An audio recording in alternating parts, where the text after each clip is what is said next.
Part 2. Life in Ayodhya. Now the king was growing older.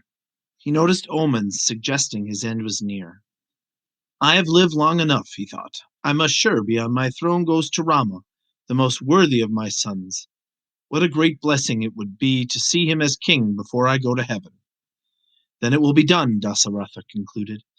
I shall step down, and Rama shall be made king. The king told everyone about his decision. He informed the priests to begin the sacred rites that would allow Rama to assume the throne of Ayodhya. Kaikeyi, the last and the youngest of the king's three wives, has heard of the decision to make Rama the king while Dasaratha was still living. This decision pleased her.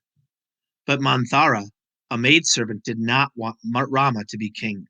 If she could somehow convince Kaikeyi to change the king's mind, her position at the palace would be secure. That evening, she spoke to Kaikeyi in secret. If Rama takes the throne, you would lose all your control over the king. If Rama is crowned, his mother will have control of the kingdom. Your rule will come to an end. Awake! Act now! You must convince Dasaratha that it is your son who should be king. Kaikeyi believed Manthara.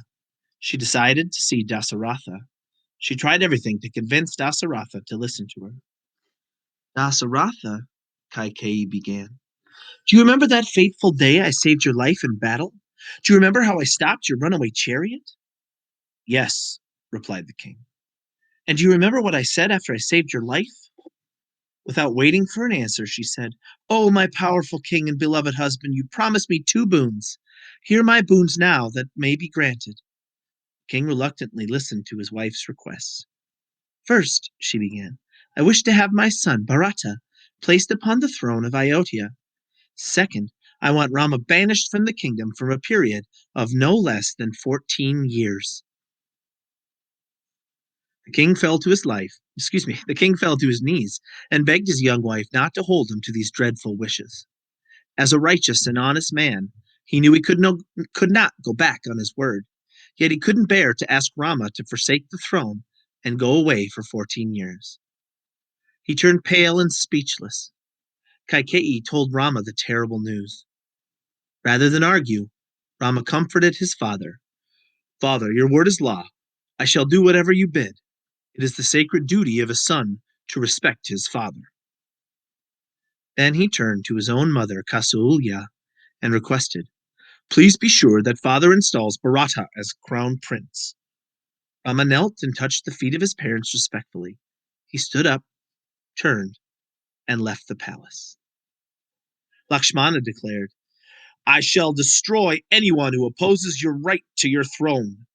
Rama responded, No, Lakshmana. You know it's my sacred duty, my dharma, to fulfill these wishes. My brother, if you leave Ayodhya, then I shall follow you, Lakshmana said.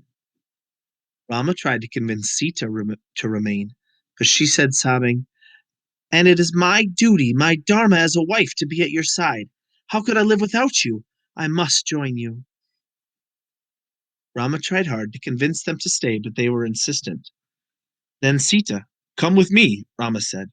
Rama also gave his brother permission to join them.